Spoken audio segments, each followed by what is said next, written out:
Hello children, myself Abhishek Kumar Pandey. Welcome to my new channel GS by AP Sir. मैं आपके आज GS का portion start कर रहा हूँ। जीएस पोर्शन यानी उसमें सब आपके history, geography, civics, economics, current affairs, science, ये सारे पोर्शन का मैं अपना एक चैनल स्टार्ट करने जा रहा हूँ। क्लियर?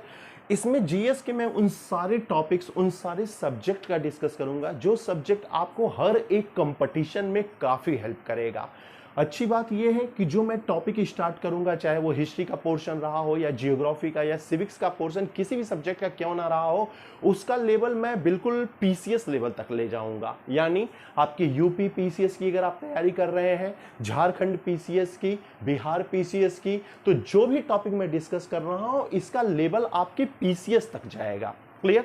दूसरी बात, अगर आप पीसीएस लेवल की तैयारी करते हैं तो निश्चित तौर पे जो उससे छोटे कंपटीशन है, चाहे वो यूपी ट्रिपल एससी का कोई वैकेंसी हो, बिहार एसएससी का कोई वैकेंसी हो या झारखंड एसएससी कोई वैकेंसी हो, उन सब में ये हेल्प करेगा। आपके जीएस का, चाहे वो हिस्ट्री पढ़ाऊंगा, जियोग्राफी, वो इतना ब्रॉड में और सिस्टमेटिक ढंग से आपको पढ़ाया जाएगा कि वो काफी हेल्प करेगा आपके कंपटीशन में। बहुत से ऐसे बच्चे होते हैं जो हर एक कोचिंग का पूरा फीस फुलफिल नहीं कर पाते हैं। कोई गरीब हैं तो वो कैसे दे पाएंगे उस फुल फीस को। इसीलिए आपके लिए मैं स्पेशल एक अलग चैनल निकाल रहा हूं, जीएस बाई एपी सर। उस पे आप आराम से हर एक सब्जेक्ट को, हर एक टॉपिक को सिस्टमेटिक ढंग से देख सकते हैं। क्लियर? तो स्टार्ट सबसे पहले मैं जीएस का आपका करना चाहूंगा, आपके लिए हिस्ट्री का। हिस्ट्री में स्टार्ट करना चाहूंगा क्योंकि कितना भी हमें कहानी में बड़ा मजा आता है, कहानी जब सुनते हैं तो उसमें बड़ा मजा आता है और इतना इंटरेस्ट उसमें होने लगता है कि आपको उसके फैक्ट को पढ़ने की जरूरत ही नहीं पड़ती। जब आप स्टोरी पढ़ते हैं तो ऑटोमेटिक वो आपके दिमाग में वो जगह बना लेता है कि आप आराम से उससे सब चीजों को कनेक्ट कर सकते हैं। क्लियर? तो मैं आज जो आपके लिए वीडियो लेके आ रहा हूं वो हिस्ट्री का लेके आऊंगा। जैसा आपको पता है, हिस्ट्री के 3 पोर्शन पढ़ाए जाते हैं। पहला जो आपका पढ़ाया जाता है एंशिएंट हिस्ट्री, जिसे आप प्राचीन इतिहास के तौर पे जानते हैं। दूसरा आपका मेडिवल हिस्ट्री, और जो लास्ट में पढ़ाया जाता है वो आपका मॉडर्न हिस्ट्री है। 3 हिस्ट्री आपको पढ़ाई जाती है। कुछ वर्ल्ड हिस्ट्री से भी रिलेटेड क्वेश्चन आपके पीसीएस लेवल में रहता है, तो ये भी मैं पढ़ाऊंगा। अलग से आपके लिए एक लेक्चर रखूंगा वर्ल्ड हिस्ट्री का। फिलहाल ये 3 हिस्ट्रियां हैं जो आपके हर एक एग्जाम के लिए इंपॉर्टेंट है। स्पेशली सबसे इंपॉर्टेंट मॉडर्न हिस्ट्री है। ऐसा कोई एग्जाम नहीं जिस एग्जाम में कहा जाता है मॉडर्न हिस्ट्री के क्वेश्चंस बने ना। रीजन क्या है? मॉडर्न हिस्ट्री, देखो आप कोई अधिकारी बन जाते हो या कुछ भी बन जाते हो लाइफ में, निश्चित तौर पे कभी ना कुछ बनोगे ही। तो अगर आप स्ट्राइक कर देते हो एग्जामिनर के सामने कि एग्जामिनर कुछ भी हो जाए, कुछ भी करिए, मॉडर्न हिस्ट्री के क्वेश्चंस बनना नहीं चाहिए किसी भी कीमत पे। तुम अगर स्ट्राइक भी करते हो तब भी विश्वास मानना, एग्जामिनर मॉडर्न हिस्ट्री के क्वेश्चन जरूर बनाता है।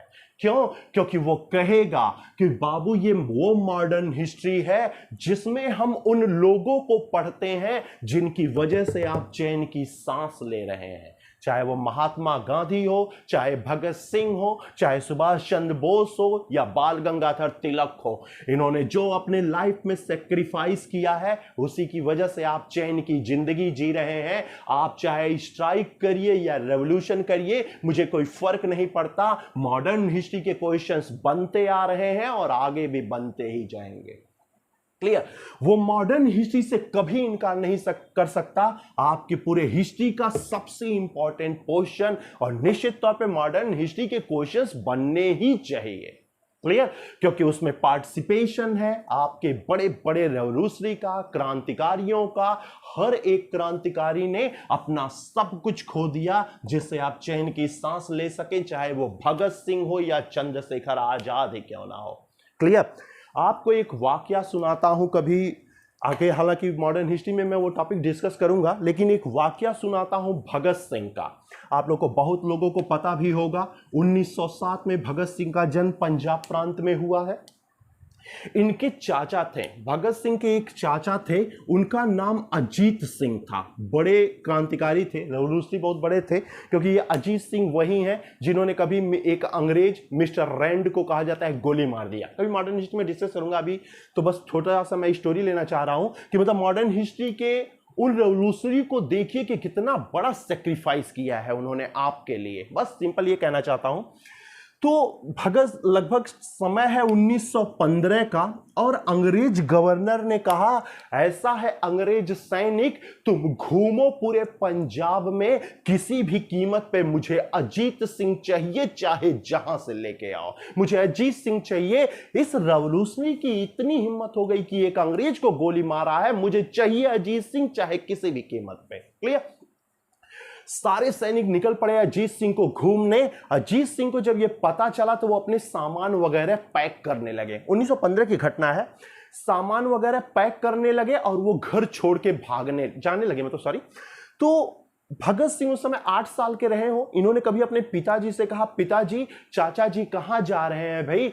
पिताजी ने कहा, क्या बताऊं बेटा, तुम्हारे चाचा जी ने एक अंग्रेज को गोली मार दी, इस वजह से लोग उसे पकड़ने आ रहे हैं, इसलिए ये देश छोड़कर जा रहा है। क्लियर? भगत सिंह ने कहा, बताइए पिताजी, मेरे चाचा ने एक अंग्रेज को मार दिया तो उन्हें घर छोड़ना पड़ रहा है, और ये अंग्रेज पिछले 150 सालों से हमारे भारतीयों पर इतना जुल्म कर रहे हैं, लेकिन फिर भी ये यही हैं। मुझे बड़ा आश्चर्य होता है। वैसे घबराने की कोई बात नहीं पिताजी, जिस दिन आपका ये बेटा बड़ा होगा, इन अंग्रेजों को मार के यहां से भगाएगा। क्लियर? 8 साल के बच्चे की ये सोच देखिए। पिताजी जब भगत सिंह की बात सुन लिए तो वो किनारे आए और कभी अपनी वाइफ को अपने पास बुलाया। उन्होंने कहा, बहुत बड़ी नाइंसाफी की उस भगवान ने, जो हमें एक ही बेटा दिया, भगत सिंह। मां ने कहा, आप ऐसा क्यों कह रहे हैं भाई, एक बेटा तो है कम से कम, क्यों आप ऐसा कह रहे हैं? क्योंकि उसके पिता ने कहा, क्योंकि मैं आज जान गया मेरे बेटे की उम्र बहुत छोटी है। जिस उम्र में लोग सोचते हैं कैसे खेला जाए, क्या खेला जाए, क्या पढ़ा जाए, क्या ना पढ़ा जाए, उस उम्र में ये बालक सोच रहा है कि हिंदुस्तान को आजाद कैसे कराया जाए। ये सेक्रीफाइस है, ये बलिदान है इन लोगों का, जिन्हें आप मॉडर्न हिस्ट्री में पढ़ेंगे। क्लियर? 1917 में आपके देश में होम रूल आंदोलन चला है, वही इनिवेसेंट का होम रूल आंदोलन चला है, सबने पार्टिसिपेट किया।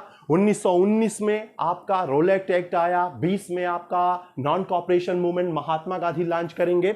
1919 में जो रोलेट एक्ट के खिलाफ हमने विरोध किया था, रोलेट एक्ट हमें एक्सेप्ट नहीं था ना, क्योंकि वो संदेह के आधार पर उस पर गिरफ्तारी की जाती थी, तो हमने विरोध किया था उसमें। आपको पता होना चाहिए 1906 में जन्मा चंद्रशेखर आजाद यूपी में एक झंडा लेकर रोलेट एक्ट के खिलाफ चल रहा था। क्लियर? अंग्रेज आए, सब जितने पीछे पीछे बंदे थे सब भाग गए, लेकिन वो बालक अकेले झंडा लेकर खड़ा था। अंग्रेजों ने कहा, अरे बच्चे, तुझे डर नहीं लग रहा है? जितनी बड़ी तेरी साइज है उतना तो बड़ा इस अंग्रेज का राइफल है, यहां से भाग जाओ नहीं तो गोली मार दूंगा। तुम्हें डर नहीं लग रहा है हमसे? उस चंद्रशेखर आजाद ने कहा, डर और तुमसे मौका मिले तो ये राइफल छीन के गोली मैं तुम्हारे सर पे मारूंगा। छोटा सा बच्चा, इतनी बड़ी सोच। अंग्रेज ने कहा, ऐसा इसको पकड़ के थोड़ा ले चलो, इसकी सोच बड़ी तेज है। चंद्रशेखर आजाद को जेल ले जाया गया। अब सोचिए, उस बालक को कोर्ट ले जाया गया। कोर्ट में जज ने पूछा, अरे इस बालक ने भी गलती की है क्या? लायर ने कहा, अरे गलती, आप बात तो करिए, अभी खुद पता चल जाएगा इसने क्या कहा है। जज ने कहा, बेटा तुम्हारा नाम है क्या? उन्होंने कहा, मेरा नाम आजाद है। क्लियर? उन्होंने कहा, आपके पिता का क्या नाम है? उसने कहा, मेरे पिता का नाम स्वतंत्रता है। जज ने कहा, अरे बड़ा अजीब बोल रहा है। बोला, तुम्हारा घर कहां है? बोला, मेरा घर हर ओक जेल खाना है, जिस जेल खाने में तुम जैसे अंग्रेजों ने राष्ट्रवादियों का खून बहाया है, वो हर एक जेल खाना मेरा घर है। क्लियर? जज ने कहा इसकी सोच इसके उम्र से बहुत ज्यादा है, जितनी इसकी उम्र है उतने कोड़े मारो इसके शरीर पे। तो वो कोड़ा वो नहीं था जो हम लोग ऐसे गोल में बैठ के आराम से कोड़ा मारने वाला खेलते हैं, वो कोड़ा नहीं है, ये चाबुक है चमड़े का, जहां लगता है वहां का सारा चमड़ा लेकर निकलता है। क्लियर? सोचो, ये बालक उस समय 12 साल का रहा था और 12 कोड़े मारे गए। ये 1918 में रेवोल्यूशन हुआ था, 1819 में, सॉरी 13 साल का था। 13 कोड़े इनके पीठ पे बरसाए गए और ये बालक एक ही सेंटेंस बोलता था, हिंदुस्तान जिंदाबाद। क्लियर? ये सेक्रीफाइस है इन लोगों का, इसलिए आप चाहे जो कर लीजिए, मॉडर्न हिस्ट्री के क्वेश्चंस बनते आ रहे हैं और आगे भी बनते जाएंगे। क्लियर? इसलिए सबसे इंपॉर्टेंट पोर्शन आपका मॉडर्न हिस्ट्री का ही है। क्लियर? मैं आपका लेक्चर इसी मॉडर्न हिस्ट्री से ही शुरू करूंगा, यानी जीएस का जो पहला सब्जेक्ट मैं डिस्कस करूंगा वो डिस्कस हिस्ट्री का करने जा रहा हूं। क्लियर? जो जीएस का पोर्शन है, आप जानते ही हैं जीएस इतना छोटा टॉपिक तो है नहीं कि चलो 2 लेक्चर में खत्म हो गया, 3 लेक्चर, ऐसा कुछ नहीं है। समय अच्छे खासे आपको जीएस में लगने वाले हैं, लेकिन मैं इतना जरूर कहूंगा, आप अगर मेरे साथ साथ चलेंगे तो निश्चित तौर पे हर एक टॉपिक की तैयारी आपकी ऐसी हो जाएगी कि विश्वास मानिए दोबारा कभी पढ़ने की जरूरत ही नहीं पड़ेगी और सिलेक्शन आपके हाथ में रहेगा, क्योंकि मैं एक एक टॉपिक इतने एक्सप्लेन तरीके से पढ़ाऊंगा और उसे इस तरह इलोबरेट करूंगा कि आप बड़े आराम से उस पर अपनी पकड़ बना सकते हैं। इसे किसी भी दिन का वीडियो मेरा नहीं मिस करिएगा, हर एक वीडियो देखिएगा, क्योंकि मैं हर एक टॉपिक से रिलेटेड वीडियो बनाऊंगा। क्लियर? अगर आपको वीडियो पसंद आएगा तो लाइक करिएगा, सब्सक्रिप्शन आप बटन दबाइएगा, सब्सक्राइब करिएगा मेरे चैनल को। चलिए मॉडर्न हिस्ट्री शुरू करते हैं। क्लियर? मॉडर्न हिस्ट्री देखिए, कहा जाता है औरंगजेब जिस दिन मरा, यानी 1707 में, 1707 में जब औरंगजेब मरा, उसी समय कहा जाता है आपके यहां मेडिवल हिस्ट्री की समाप्ति है, मॉडर्न हिस्ट्री की शुरुआत है। लेकिन मैं मानता हूं मॉडर्न हिस्ट्री की शुरुआत यहां से नहीं है, बल्कि मॉडर्न हिस्ट्री की शुरुआत 1757 में है, बैटल ऑफ प्लासी में, प्लासी की लड़ाई के बाद। क्योंकि प्लासी की लड़ाई के बाद ब्रिटिश ने समझा कि वो कितने ताकतवर हैं, समय आ चुका है भारत में व्यापार नहीं बल्कि भारत में राज करने का। चलो यार, तुम राज भी करते, हमें कोई दिक्कत नहीं थी, तुमने हमारे लोगों को मारा, चलो उसमें भी दिक्कत नहीं है, लेकिन तुमने हमें ऐसे तरीके से मारा, हमें दिक्कत उस बात से है। 1757 में इनका राज शुरू हुआ है, 1947 तक, यानी 190 साल हम गुलाम बने हैं ब्रिटिश गवर्नमेंट के। 190 साल गुलाम बनाते कभी नहीं खलता, लेकिन उस गुलामी में तुमने इतना अत्याचार किया है, बेकसूरों को मारा है जिसकी कोई सीमा नहीं। इस 190 साल हम तुम्हें कभी माफ नहीं कर सकते। जलियांवाले बाग में अरे क्या गलती थी उन नवजात बच्चों की जिस पे जनरल डायर ने गोली चलवा दी। कभी महात्मा गांधी कमेटी के अध्यक्ष बने थे, महात्मा गांधी को ये रिस्पॉन्सिबिलिटी मिली थी कि जाके पता करिए जलियांवाले बाग में कितने बच्चे, कितने इंसान मरे हैं। सॉरी, रविन्द्रनाथ टैगोर गए काउंटिंग करने और कहा जाता है बिना काउंटिंग किए वहां से वापस आ गए और रोने लगे। गांधी ने कहा क्या बात हुई भाई, आप काउंटिंग करने गए थे, इतनी जल्दी कर लिए, पता चल गया कितने लोग मरे हैं। रविन्द्रनाथ टैगोर ने कहा गांधी मैं गिनती क्या करूं, वहां छोटे छोटे बच्चों के शरीर पे इतनी गोलियां लगी है कि किसी का आंख अलग है, किसी का नाक और किसी का कान, कौन किसका है पता ही नहीं चल रहा है। वह अत्याचार है उन अंग्रेजों का जो आया है कहर के तौर पे आप भारतीयों के ऊपर। 190 साल हम गुलामी की जिंदगी जिए हैं इस ब्रिटिश गवर्नमेंट के। ये ब्रिटिश हमारे यहां क्यों आए, किस लिए आए थे, इन्हें रास्ता दिखाने वाला कौन था, क्या फायदा इन्हें इंडिया में हुआ है, ये सब हम लोग डिस्कस करेंगे मॉडर्न हिस्ट्री के पहले टॉपिक में। निश्चित तौर पे हर एक इतिहास एंशिएंट और मेडिवल से ही शुरू किया जाता है, लेकिन विश्वास मानिए मैं आपका टॉपिक मॉडर्न हिस्ट्री से शुरू करने जा रहा हूं। मॉडर्न हिस्ट्री से पहले जो टॉपिक मैं शुरू करूंगा, आपको बिल्कुल एहसास ही नहीं रहेगा कि आपने एंशियंट और मेडिवल नहीं पढ़ा है। मॉडर्न हिस्ट्री जहां से शुरू हुआ है उसे मैं इस प्रकार एक्सप्लेन करूंगा कि आपको लगेगा बस हिस्ट्री यहीं से शुरुआत है, क्योंकि मेरा मानना है मॉडर्न हिस्ट्री सबसे इंपॉर्टेंट है पूरे हिस्ट्री में। हो सकता है अगले महीने कोई एग्जाम देने जा रहा हो सकता है जुलाई अगस्त में कोई एग्जाम देने जा रहा हो, तो कम से कम वो हिस्ट्री पढ़ लेगा तो आराम से उस एग्जाम को अटेम्प्ट करेगा। क्योंकि मेरा जीएस बड़ा लंबा चलने वाला है, आपको खुद ही पता, हिस्ट्री इतना छोटा है नहीं, जियोग्राफी, सिविक्स, पॉलिटी वगैरह सब कितने बड़े हो जाएंगे। तो कम से कम अगर आप 2 महीने बाद एग्जाम देने जा रहे हैं तो कम से कम इंपॉर्टेंट टॉपिक पढ़ लेंगे तो आपके लिए हेल्प हो जाएगा। क्लियर? इसीलिए मॉडर्न हिस्ट्री का जो पहला टॉपिक मैं डिस्कस करूंगा वो डिस्कस करूंगा आपका यूरोपीय कंपनियों का आगमन। पहला डिस्कस कर रहा हूं आपका टॉपिक है यूरोपीय कंपनियों का आगमन। मैं अपनी मॉडर्न हिस्ट्री यहीं से पढ़ाता हूं।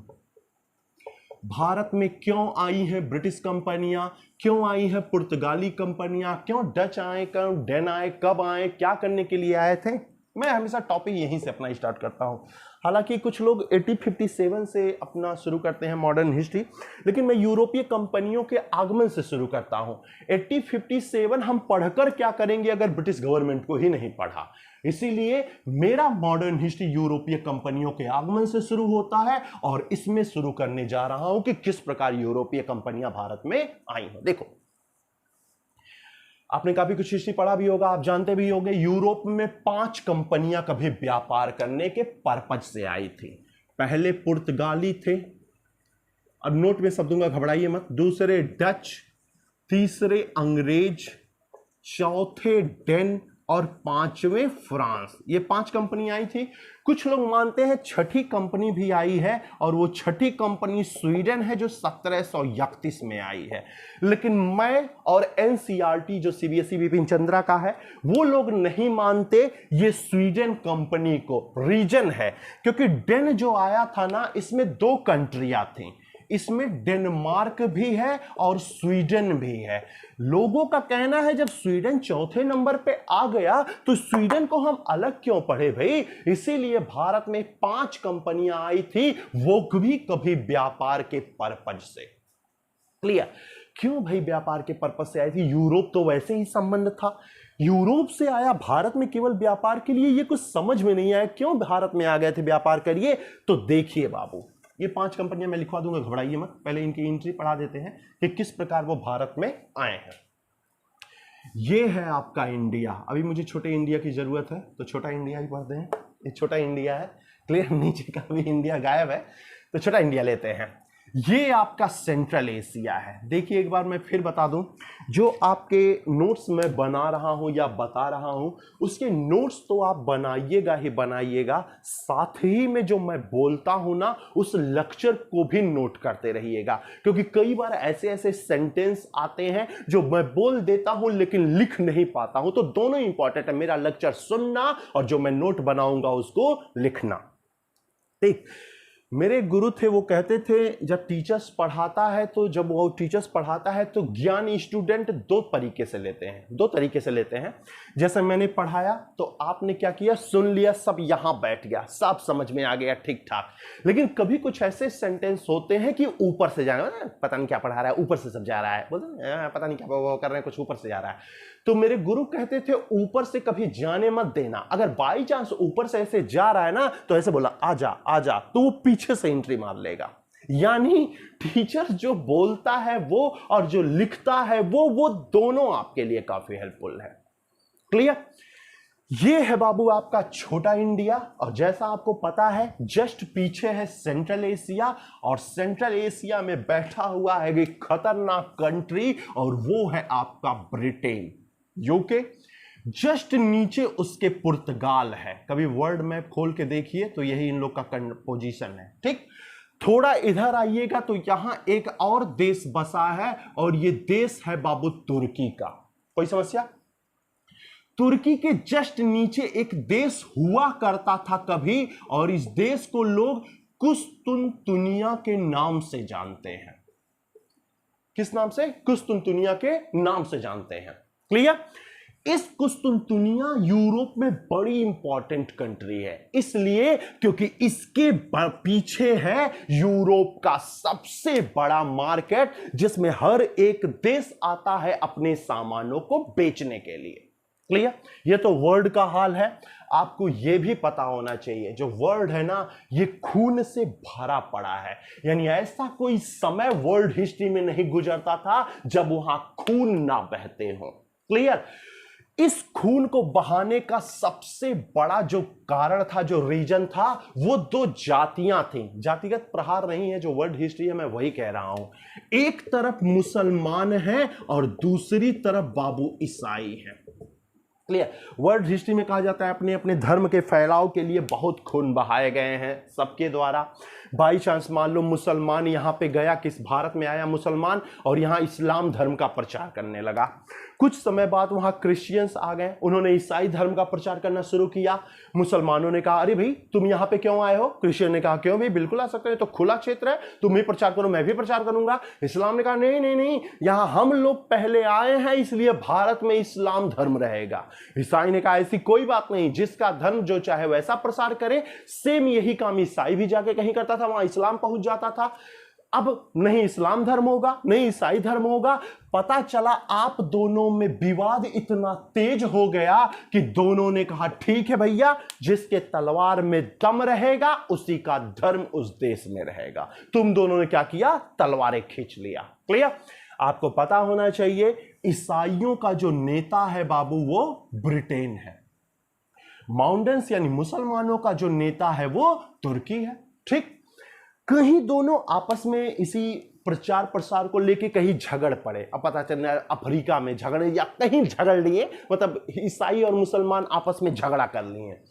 ब्रिटेन ने कहा अरे तुर्की मुसलमान, तुम्हारी इतनी हिम्मत हो गई कि तुमने ईसाइयों पर अटैक कर दिया, इसका बदला मैं लूंगा, और इसका बदला मैं इस तौर पे लूंगा कि तुम्हारे तुर्की को मैं नामो निशान मिटा दूंगा, तुर्की को मैं खत्म कर दूंगा। ये सोचकर इसने अटैक कर दिया बाबू आपके तुर्की पर। यह घटना है लगभग 1452-53 ईस्वी का। थोड़ा पीछे चलते हैं मॉडर्न हिस्ट्री में, जब तक ये कहानी समझेंगे नहीं तब तक यूरोपीय कंपनियों का आगमन आप नहीं समझ पाएंगे कि यूरोपीय कंपनियां आई कैसे हैं। क्लियर? तो ब्रिटेन ने अटैक कर दिया तुर्की पे। तुर्की ने कहा अरे भाई ब्रिटेन, तुम अटैक क्यों कर रहे हो भाई? अरे कहीं लड़ रहे हैं तो उनको लड़ने दो, उससे तुम्हें क्या मतलब, तुम क्यों मेरे ऊपर अटैक कर रहे हो? हम लोग क्यों आपस में लड़े? अफ्रीका में झगड़ा हो रहा है तो वो झगड़ा यूरोप में करने की जरूरत नहीं है, और मत करो युद्ध। लाख समझाया तुर्की ने, लेकिन फिर भी ब्रिटेन ने तुर्की पर अटैक कर दिया।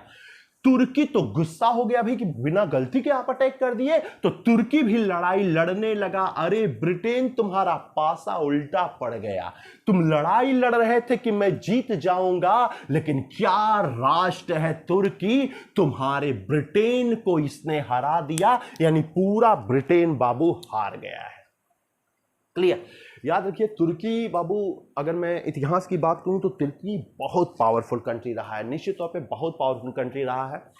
ये तो फर्स्ट वर्ल्ड वॉर के बाद 1918 में जो ट्रीटी हुई है ब्रिटेन और जर्मनी के बीच में, उसके बाद कहा जाता है तुर्की को तोड़ ओड़ दिया गया, तुर्की की शक्ति कमजोर हो गई। लेकिन फिर तुर्की में मोहम्मद कमाल पाशा जैसा शासक आएगा जो फिर तुर्की को ताकतवर बनाएगा। फिलहाल एंशियंट या सॉरी मॉडर्न की स्टार्टिंग में तुर्की बड़ा ताकतवर था, तो तुर्की ने ब्रिटेन को तो हरा दिया।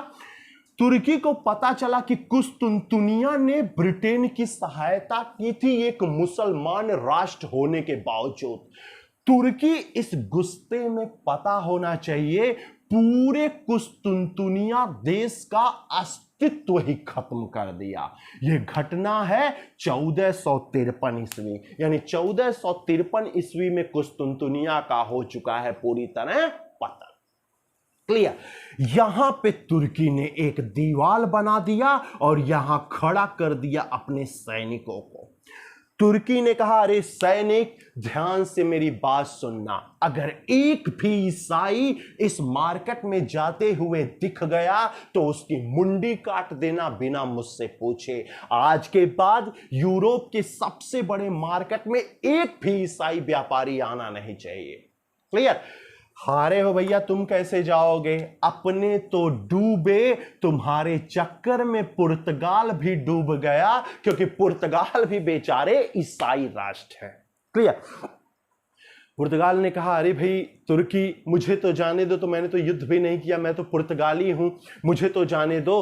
तुर्की ने कहा युद्ध करो या ना करो, तुम्हारा सबसे बड़ा दंड यही है कि तुम ईसाई हो, मुसलमान बन जाओ, आ जाओ मार्केट में, लेकिन ईसाई हो तो मैं मार्केट में प्रवेश करने नहीं दूंगा।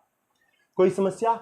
तुम्हारा रास्ता तो बंद हो गया ब्रिटेन, लेकिन तुम्हारे चक्कर में बेचारा पुर्तगाली भी डूब गया। पुर्तगाली भी मन में सोच रहा होगा क्या जरूरत थी लड़ने की, अपने तो गए ही, मुझे भी ले गए साथ में। क्लियर। तो पुर्तगालियों के लिए भी ये रास्ता बंद हो गया। तुम्हारी यानी ब्रिटेन की अर्थव्यवस्था तो अच्छी है, चल जाएगी, लेकिन पुर्तगालियों की अर्थव्यवस्था बड़ी कमजोर है बाबू, यानी पुर्तगाल की इकोनॉमी का अब हालत खराब होने लगा। क्लियर।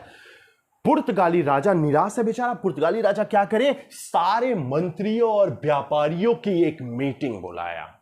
उसने कहा अरे मंत्री व्यापारी, चैन से तुम बैठे हो अपने घर में, अरे तुम्हें पता है पुर्तगाल की अर्थव्यवस्था खराब हो रही है, अरे ढूंढो कोई नया मार्केट, नहीं तो वो दिन दूर नहीं जब कुस्तुनतुनिया की तरफ पुर्तगाल भी खत्म हो जाएगा। ढूंढो कोई नया मार्केट किसी भी कीमत पे। आपको पता होना चाहिए पुर्तगाली राजा के कहने पर सारे मंत्री और सारे व्यापारी निकल चुके हैं नए मार्केट की खोज में।